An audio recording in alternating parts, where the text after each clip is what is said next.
क्या आप जानते हैं, आपका दिमाग आपको हर दिन झूठ बोलता है और आप उसे सच मान लेते हैं। हेलो दोस्तों, आज हम आपको ले चलेंगे इंसान के दिमाग की उस अद्भुत यात्रा पर जहां हर मोड़ पर एक नया रहस्य छिपा है, एक नई सच्चाई, एक नया चमत्कार। हम बात करेंगे ब्रेन रूल्स की, लेकिन वैसे नहीं जैसे किताबों में लिखा है, बल्कि एक कहानी की तरह जो आपका दिमाग ओपन कर देगी।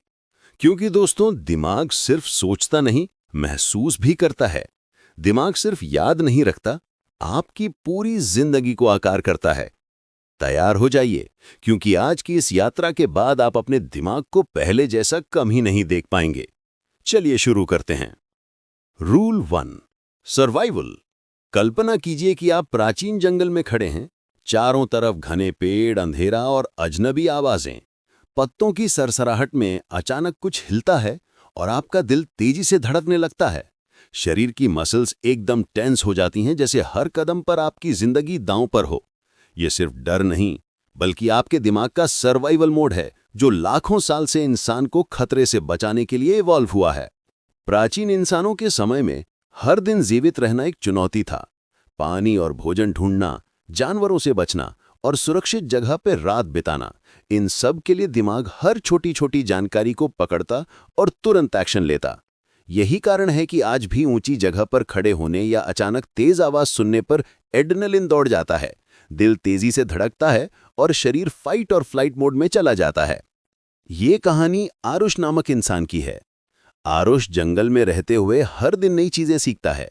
कहाँ छिपना है, कौन से निशान खतरे के हैं, कौन से रास्ते सुरक्षित हैं और आग कैसे बनाई जाती है। धीरे धीरे उसका दिमाग न केवल जीवित रहने में मदद करता है, बल्कि नए नॉलेज पाथवेज भी डेवलप करता है। वो हर दिन स्मॉल सर्वाइवल चैलेंजेस फेस करता है और हर चैलेंज उसके न्यूरॉन्स को मजबूत बनाता है। ब्रेन रूल 1 यही कहता है कि दिमाग पहले सर्वाइवल के लिए बनाया गया था। आपका मॉडर्न लाइफ का स्ट्रेस भी उसी एंशिएंट वायरिंग से जुड़ा है। आज हम एसी में बैठे हैं और मोबाइल चला रहे हैं, लेकिन हमारा दिमाग अभी भी वही एंशिएंट सर्वाइवल इंस्टिंक्ट्स कैरी करता है। यही कारण है कि अचानक डरने पर शरीर स्टिफ हो जाता है, तेज धड़कन होती है और दिमाग हाई अलर्ट मोड में चला जाता है। Rule 2, exercise. एक छोटे गांव की सुबह, धूप हल्की, हवा ठंडी और ताजा।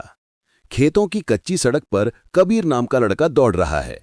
वो सिर्फ दौड़ नहीं रहा, बल्कि अपने दिमाग को एक्टिव कर रहा है। पढ़ाई में वो एवरेज था, लेकिन दौड़ते समय उसके न्यूरॉन्स एनर्जेटिक हो जाते हैं। उसके दिमाग में एक अजीब सा ऊर्जा का रश होता है, जिससे ध्यान और फोकस तुरंत तेज हो जाता है। कबीर की कहानी ये सिखाती है कि दिमाग सिर्फ किताबों और पढ़ाई से तेज नहीं होता, बल्कि शरीर की हर मूवमेंट उसे अलर्ट और एक्टिव बनाती है। एक्सरसाइज से दिमाग में BDNF नाम का केमिकल बनता है, जो न्यूरॉन्स को मजबूत करता है, मेमोरी और लर्निंग पावर बढ़ाता है और क्रिएटिविटी को ट्रिगर करता है। ये ऐसा है जैसे दिमाग में इनविजिबल फर्टिलाइजर डाल दिया गया हो, जो हर दिन ग्रोथ को एक्सेलरेट करता है। पुराने इंसान दिन भर चलते, दौड़ते और काम करते थे। उनका दिमाग हमेशा एक्टिव रहता था, हर मूवमेंट एक ट्रेनिंग सेशन की तरह था। आज हम घंटों बैठे रहते हैं और उम्मीद करते हैं कि दिमाग नेचुरली एक्टिव रहे। कबीर की कहानी ये दिखाती है कि चाहे छोटे वॉक्स हों, स्ट्रेचिंग हो या दौड़ना, मूवमेंट ही दिमाग का फ्यूल है। कबीर रोज सुबह दौड़ता, खेलता और धीरे धीरे उसका दिमाग शार्प और क्रिएटिव बनता। वो केवल पढ़ाई में बेहतर नहीं, बल्कि प्रॉब्लम सॉल्विंग में भी तेज होता। ब्रेन रूल 2 कहता है कि दिमाग को एक्टिव रखने के लिए शरीर को मूव करना पड़ता है। Movement is equal to brain power. Rule 3, wiring. अब एक कहानी। एक छोटा लड़का रेहान, जो पियानो सीख रहा है। शुरुआत में उसकी उंगलियां उलझ जाती हैं, सुर बिगड़ जाते हैं और वो गुस्से में कहता है, मुझसे नहीं होगा। लेकिन उसकी माँ उसे रोज बैठाती है और बस 10 मिनट प्रैक्टिस करवाती है। एक हफ्ते बाद सुर थोड़ा ठीक होते हैं, 1 महीने बाद उसके हाथ स्मूथ होने लगते हैं और 6 महीने बाद वही लड़का ऐसा ट्यून बजा रहा होता है कि सुनने वाले यकीन नहीं कर पाते कि ये वही रिहान है। हर कोई कहता है रिहान में टैलेंट था, लेकिन असल में टैलेंट नहीं, उसकी दिमाग की वायरिंग बदली थी। इसे समझने के लिए हम दिमाग के अंदर चलते हैं। दिमाग के अंदर 86 बिलियन न्यूरॉन्स हैं। हर एक न्यूरॉन एक छोटी बिजली की तार की तरह है। जब आप कुछ नया सीखते हो, piano, cycle, maths, coding, story telling, तो न्यूरॉन्स के बीच नए रास्ते बनते हैं। शुरू में ये रास्ते कमजोर होते हैं, जैसे जंगल में हल्की सी पगडंडी। लेकिन जैसे जैसे आप दोहराते हो, प्रैक्टिस करते हो, पगडंडी सड़क बन जाती है और सड़क हाईवे। यही है ब्रेन रिवायरिंग। रिहान का पियानो बजाना आसान हुआ क्योंकि उसके दिमाग ने पियानो के लिए एक नया हाईवे बना दिया। इसी तरह अगर आप रोज मोबाइल स्क्रॉल करते हो तो दिमाग स्क्रॉलिंग का हाईवे बनाता है।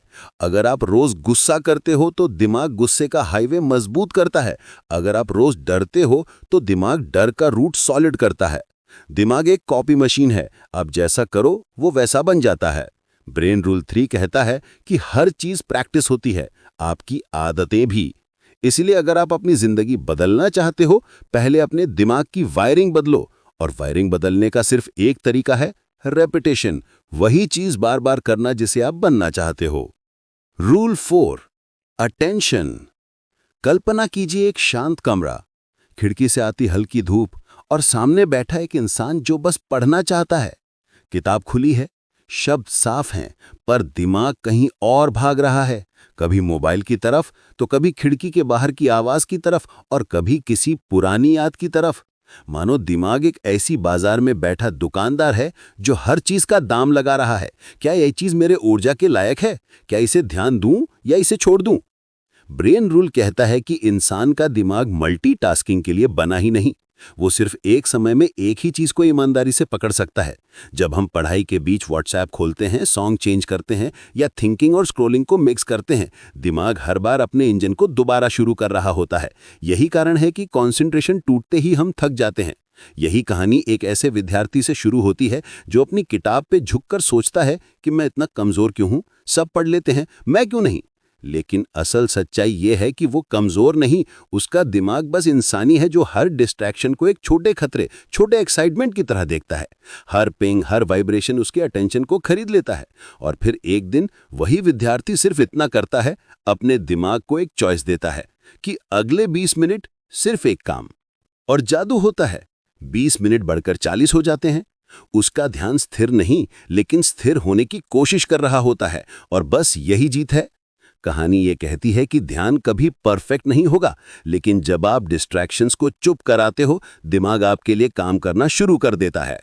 रूल 4 हमें यह एहसास दिलाता है कि अटेंशन एक तलवार है जो सिर्फ तब चमकती है जब आप उसे एक ही दिशा में घुमाते हो।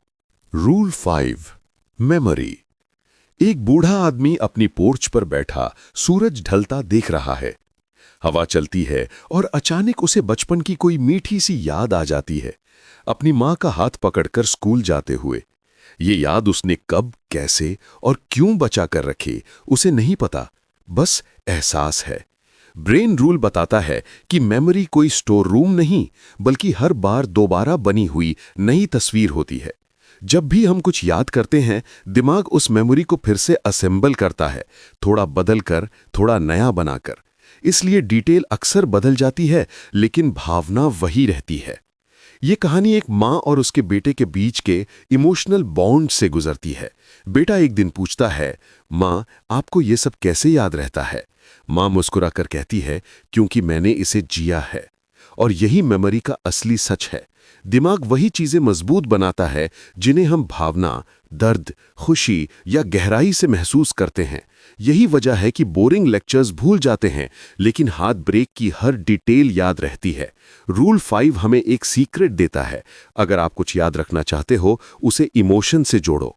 कोई फॉर्मूला याद करना है, उसे एक फनी कहानी बना लो। कोई थियरी याद रखनी है, उसे अपनी लाइफ से कनेक्ट करो। दिमाग फीलिंग्स को पकड़ता है, फैक्ट्स को नहीं। यही वजह है कि लोग कहते हैं, आधार याद रहता है, डिटेल भूल जाती है, क्योंकि आधार इमोशन से बना होता है। Rule number 6, long term memory.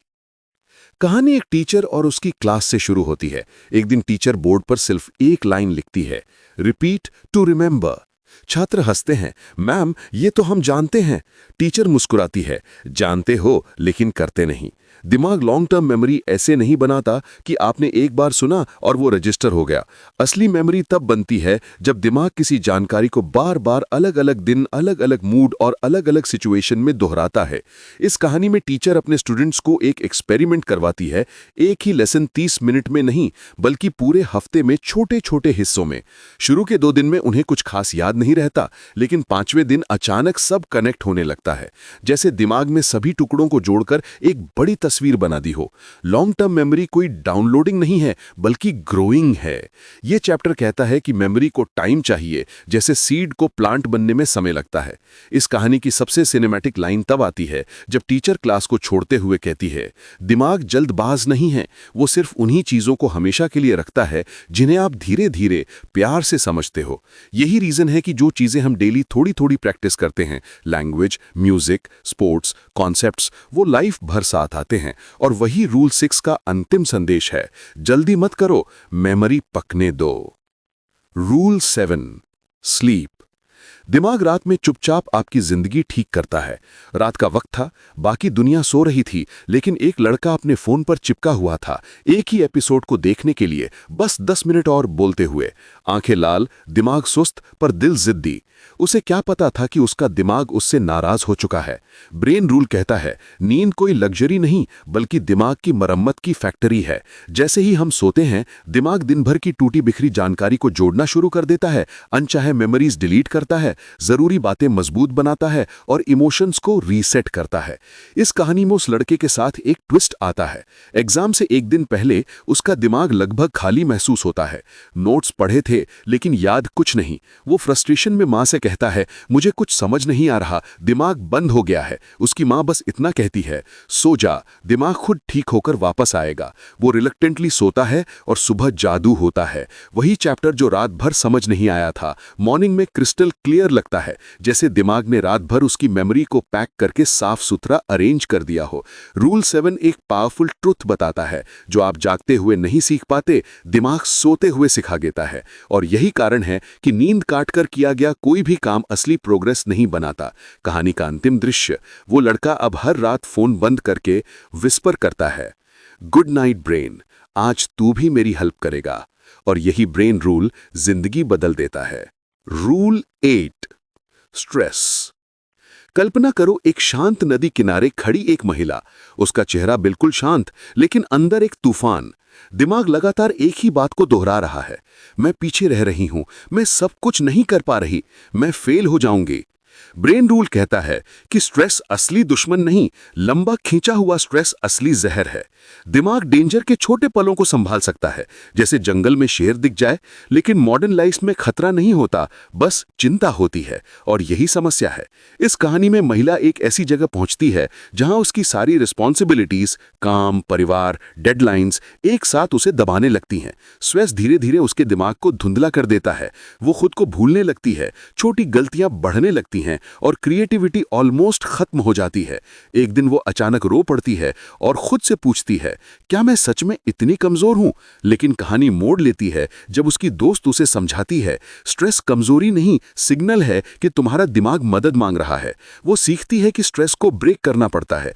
थोड़ी वॉक, थोड़ी संगीत, थोड़ी गहरी सांसें, थोड़ा अकेले बैठना, और फिर उसके दिमाग की मजबूती वापस लौटती है, स्टेप बाय स्टेप। रूल 8 एक गहरी सच्चाई कहता है, दिमाग दबाव में टूटता नहीं, लगातार दबाव में चुप हो जाता है। और अगर हम छोटे छोटे ब्रेक्स ले लें तो दिमाग दोबारा खिल उठता है। Rule 9, sensory integration. इस रूल की कहानी शुरू होती है एक छोटे बच्चे से जो बारिश की बूंदों को हाथ पर गिरते हुए महसूस करता है, मिट्टी की खुशबू सूंघता है और आसमान की आवाज सुनता है। दिमाग पहली बार लाइफ लॉन्ग मेमोरीज गैदर कर रहा होता है। ब्रेन रूल कहता है कि दिमाग पांचों इंद्रियों को अलग अलग नहीं समझता, वो एक एकीकृत अनुभव बनाता है। जैसे जब आप सड़क पर चल रहे होते हैं और बारिश की स्मेल आती है, मन ऑटोमेटिकली चाइल्डहुड प्लेसेस की यादों में चला जाता है। इस कहानी में बच्चा बड़ा होकर साइंटिस्ट बनता है और एक दिन उसे एहसास होता है कि क्रिएटिविटी तभी खुलती है जब सेंसेस मिलकर कुछ नया बनाती हैं।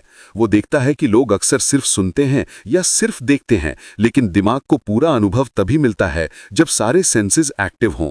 इस कहानी में एक ब्यूटीफुल सीन है। साइंटिस्ट एक म्यूजियम में बच्चों को सिखा रहा है कि किस तरह स्मेल, कलर, म्यूजिक और टच मिलकर एक आइडिया को एक्स्ट्रा ऑर्डिनरी बनाते हैं।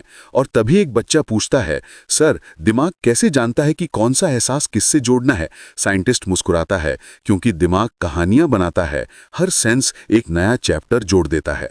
रूल 9 सिखाता है, अगर आप सीखना, बोलना, पढ़ाना या क्रिएट करना चाहते हो तो केवल वर्ड्स मत इस्तेमाल करो, स्मेल, विजुअल्स, साउंड्स की मदद लो, क्योंकि दिमाग सेंसेस से नहीं, एक्सपीरियंसेस से सीखता है। Rule 10, vision. शाम का समय था, सूर्य ढल रहा था और एक कलाकार अपनी खिड़की के पास बैठा था। कैनवस खाली, पर दिमाग भरा हुआ। बाहर के रंगों को देखकर वो सोच रहा था, क्या मैं जो देख रहा हूं वही सच है? ब्रेन रूल कहता है कि आंखें सिर्फ लाइट पकड़ती हैं, मगर देखने का असली काम दिमाग करता है। इस कहानी में एक ऐसे कलाकार की है जो बचपन से ही रंगों को अलग तरह से महसूस करता था। उसे लगता था कि पेड़ सिर्फ हरे नहीं, बल्कि हरे के पीछे की कहानियां भी दिखते हैं। एक दिन उसका टीचर उसे बताता है, हम दुनिया आंखों से नहीं, अपनी यादों और भावनाओं से देखते हैं। और यही बात उसकी जिंदगी बदल देती है। दिमाग हमारे विजन को एडिट करता है, कभी रंग चमकदार बनाता है, कभी सीन को ब्लरी करता है, कभी चेहरे को परिचित लगवाता है, कभी डर को बड़ा दिखाता है। इस कहानी में एक मोड़ चबाता है जब वो कलाकार एक एग्जीबिशन में जाता है और लोग उसके पेंटिंग्स को देखकर कहने लगते हैं, तुम दुनिया को अलग नजर से देखते हो। लेकिन वो मुस्कुराकर कहता है, मैं नहीं, मेरा दिमाग दुनिया को अलग तरह से जोड़ता है। रूल 10 ये एहसास दिलाता है कि विजन एक तस्वीर नहीं, बल्कि कहानी है। दिमाग इमेजेस को अरेंज करता है, इमोशन से कलर करता है और तब जाकर हम देखते हैं। इसलिए सीखने, याद करने या समझाने में विजुअल सबसे पावरफुल हैं, क्योंकि दिमाग इमेजेस से प्यार करता है। Rule 11, gender differences. गर्म दोपहर का समय था। एक मदर अपने 2 बच्चों को देख रही थी, एक बेटा, एक बेटी। दोनों एक ही पजल खेल रहे थे, लेकिन उनके अप्रोचेस पूरी तरह अलग थे। बेटी डिटेल पर ध्यान दे रही थी, शेप्स कंपेयर कर रही थी। बेटा पूरा पजल उठाकर देखकर बड़ी पिक्चर समझने की कोशिश कर रहा था। मां मुस्कुराई। उसने सोचा, ये दोनों एक जैसे क्यों नहीं सोचते? ब्रेन रूल बताता है, हर दिमाग अलग है और पुरुष व महिला दिमाग में कुछ नेचुरल डिफरेंसेस होते हैं जिन्हें समझना जरूरी है। कहानी एक स्कूल काउंसलर की है जो बच्चों की साइकोलॉजी समझते हुए ये सीखता है कि अलग अलग दिमाग अलग तरह से स्ट्रेस हैंडल करते हैं, इमोशंस एक्सप्रेस करते हैं और डिसीजंस लेते हैं। एक दिन काउंसलिंग सेशन में एक बॉय और गर्ल दोनों एक ही समस्या लेकर आते हैं, एग्जाम स्ट्रेस। बॉय शांत रहता है पर इनसाइड दबाव में टूट रहा होता है। गर्ल ओपनली अपने डर बताती है। काउंसलर समझता है कि यह कमजोरी नहीं बल्कि दिमाग की वायरिंग है। रूल 11 हमें यह सिखाता है, किसी के दिमाग को सही या गलत मत कहो। हर दिमाग अपने तरीके से दुनिया को समझता है। कहानी में काउंसलर एक ब्यूटीफुल लाइन बोलता है, डिफरेंस ही हमारी ताकत है, वरना दुनिया एक ही तरह की सोच से अंधी हो जाती। चाहे लर्निंग हो, क्रिएटिविटी हो, प्रॉब्लम सॉल्विंग हो, डाइवर्सिटी दिमाग की सबसे बड़ी पावर है। Rule 12, exploration. बुक में रूल 12 कहता है, दिमाग जन्म से ही एक्सप्लोरर है। जैसे ही बच्चा पैदा होता है, वो बिना बोले भी दुनिया को सीख रहा होता है, टच से, आवाज से, लाइट से, चेहरों से। क्यूरियोसिटी दिमाग का सबसे पुराना सिस्टम है जो इंसान को नई चीजें सीखने, खोजने और दुनिया समझने के लिए पुश करता है। किताब कहती है कि दिमाग लर्निंग मशीन है। सवाल पूछना लर्निंग का असली फ्यूल है। एक्सप्लोरेशन से न्यूरॉन्स एक्टिव होते हैं, नई जगहें, नई समस्या, नए अनुभव दिमाग को फिजिकली बदलते हैं। दोस्तों, अगर दिमाग की इस यात्रा ने आपकी सोच बदल दी हो तो वीडियो को लाइक कीजिए, नीचे कमेंट करके बताइए कि आपको कौन सा चैप्टर सबसे ज्यादा लगा और चैनल को सब्सक्राइब कर लीजिए क्योंकि अगली कहानी और भी जबरदस्त होने वाली है। धन्यवाद दोस्तों।